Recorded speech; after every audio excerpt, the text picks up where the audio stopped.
students, the other professors. Our guesses, V's and mine, were that they were afraid of him.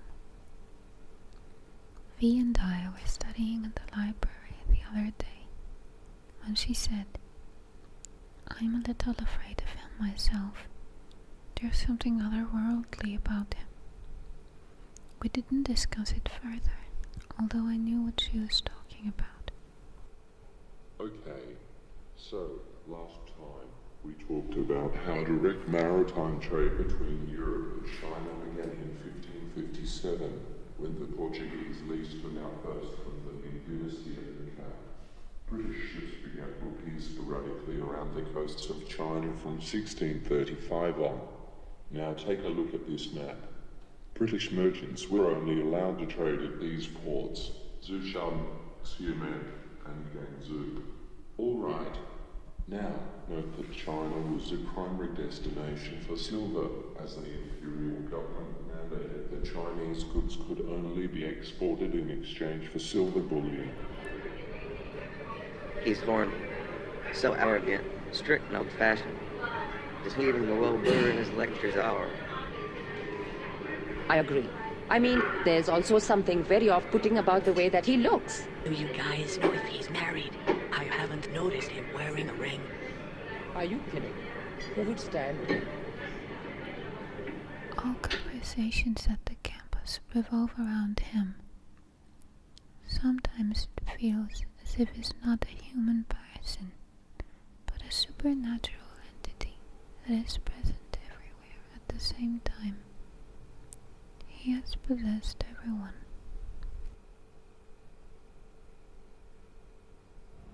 V and I were in the library again the other day, when we saw him wandering between the bookshelves.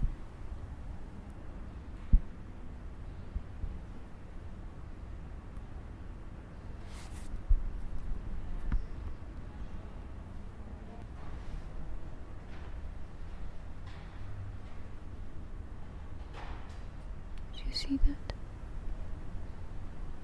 What did they put inside this book? I don't know. Let's go find out.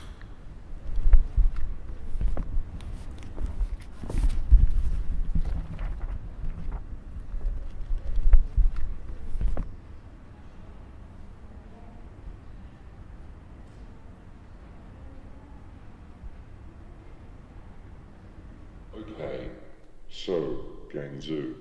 Guangzhou in the year 1700 is the center of maritime trade with China. Trading in China is extremely lucrative for European and Chinese merchants alike. What's important to understand here is that goods, such as tea, porcelain and silk, are valued highly enough in Europe to justify these high expenses of traveling to Asia. This trade system is highly regulated by the Qing government. Foreign traders are only permitted to do business through a body of Chinese merchants, known as the Kohong, and are forbidden to learn Chinese. So, lots of restrictions. But tea, silk and porcelain continue to drive trade through their popularity in Europe. One day, V and I saw him leave the university in his car. We decided to follow him. We admitted to each other that we needed to know where he lived. He gave the impression of being a lonely man. We started throwing bets if he lived alone or with a woman. I joked that he probably lived with his old mother, but V did not appreciate my humor. She seemed to be taking the situation very seriously.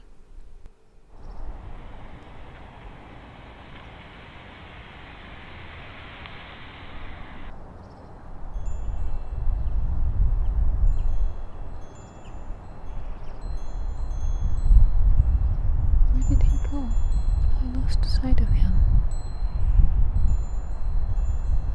Aliki's car disappeared inside the parking lot of this apartment complex. He probably lives in one of these apartments.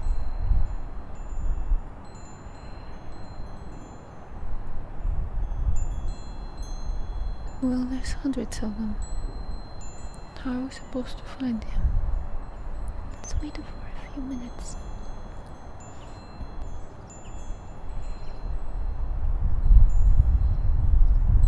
It's pointless. Let's go and search if his name is at the door.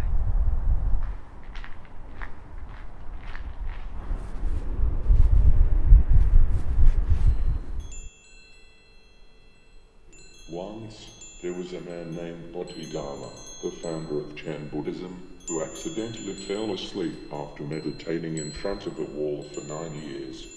When he woke up, he was so appalled by his weakness that he cut off his own eyelids. They fell to the ground and grew to become tea plants. That's one of the first myths about tea, which dates back to the Tang dynasty. Who here likes tea?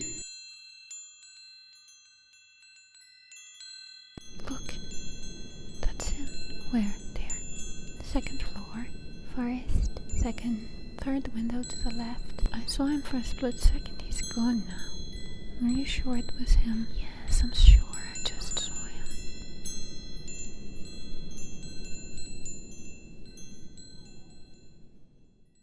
So, on the one hand, deficit for the Europeans, but on the other, a trade surplus for the Chinese. Why did this happen? Well, foreign silver flooded into China in exchange for Chinese goods, expanding the Chinese economy, but also causing inflation and forming a Chinese reliance on European silver. But during that time, another important event occurs that disrupts the international silver market. The British are involved in a big conflict with their colonies in the United States. So, large-scale colonial wars. The outcome? Well, it's the independence of powerful new nations, namely the United States and Mexico. Without cheap silver from the colonies to sustain their trade, European merchants who traded with China begin to take silver directly out of the already weakened economies of Europe to pay for goods in China, which remain in high demand. Usual spot. V and I have been spending a lot of time hiding outside of his house and spying on him. Nothing exciting has happened yet. One day, he's getting dressed to go out, and we follow him again.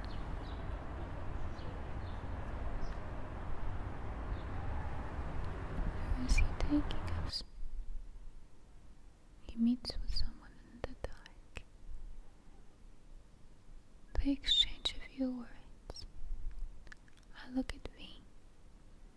Should we leave? I ask her. Her lips are trembling, and she doesn't reply. They saw us.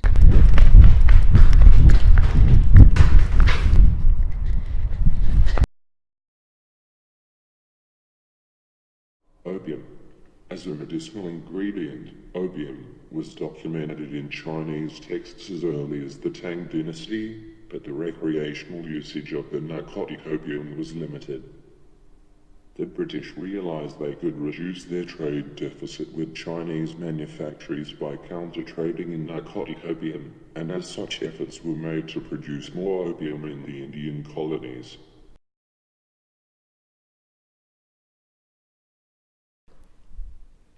I'm worried about V. She seems to be spending a lot of time by herself, listening to a tape through her headphones, with an enigmatic smile stuck on her face. What are you listening to, V? I ask her repeatedly, but she keeps telling me the same thing. Just music. The British opium is produced here, in Bengal, and the Ganges River Plain. The British basically inherited an existing opium industry from the declining Mughal Empire, which has been selling unrefined opium inside the empire for centuries. However, for the British, opium was seen as a potentially valuable export.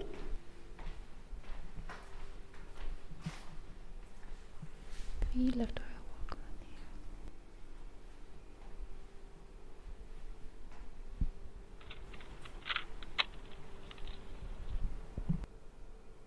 What happens is, British ships bring their cargoes to islands off the coast, especially here, the Lincoln Island, where Chinese traders With That's vastly him. more armed small boats take the She goods has inland for recorded his distribution, paying for the opium with silver. Is that what she's been listening to all these days? Opium usage grows in China to the point that it starts to affecting societal stability. It starts to spread outwards, here, to the north, and the west, affecting members from every class of Chinese society, which leads us to 1780. The Qing government is very upset and issues an edict against the drug, followed by an outright ban sometime later in 1796. He is with a woman. He has a great taste, turns out, both in women and in picking places for a date. And look at V. She's blushing. She seems nervous and irritated. Is she embarrassed? Let's leave, I tell her. The Blue Lotus is nothing but a place for a date. Come on, V. The man has the right to go out on a date. We need to stop stalking him. We've been following him for days now and we've found nothing. He's just a normal guy with a normal life. It's just a date.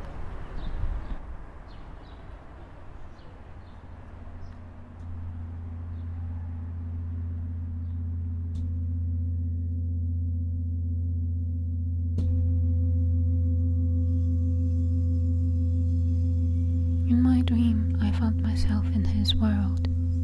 V was also there. We were walking together, but suddenly I lost her in the crowd. Her eyes turned red, and she was my enemy.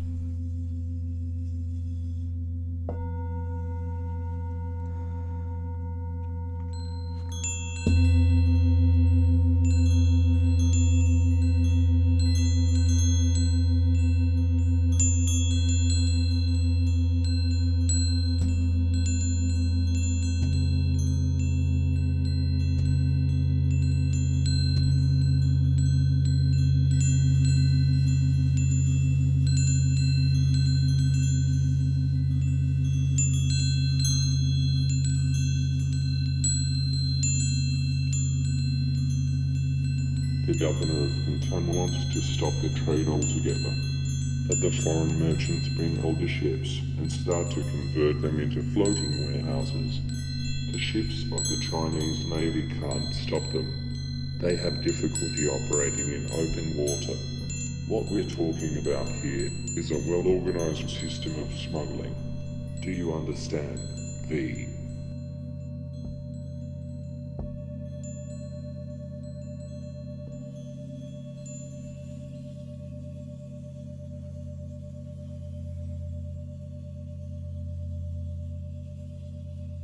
At the beginning, opium smoking was confined to the fops of wealthy families, who took up the habit as a form of conspicuous consumption, even though they knew that they should not indulge in it to the greatest extreme. Later, people of all social strata, from government officials and members of the gentry to craftsmen, merchants, entertainers, and servants, and even women, Buddhist monks and nuns, and Taoist priests took up the habit and openly bought and equipped themselves with smoking instruments. Even in the center of the dynasty, the nation's capital, and its surrounding areas, some of the inhabitants had also been contaminated by this dreadful poison. Listen to my voice, V. I am guiding you. Do what I say.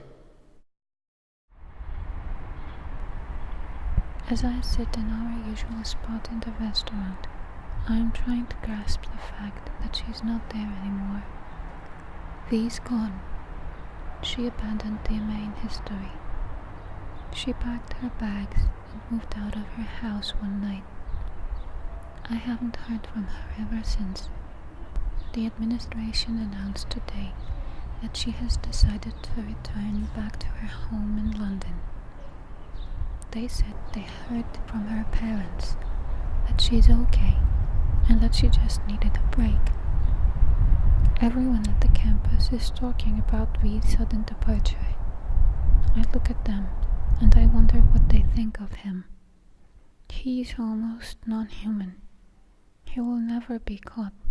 He's elusive. He'll always win.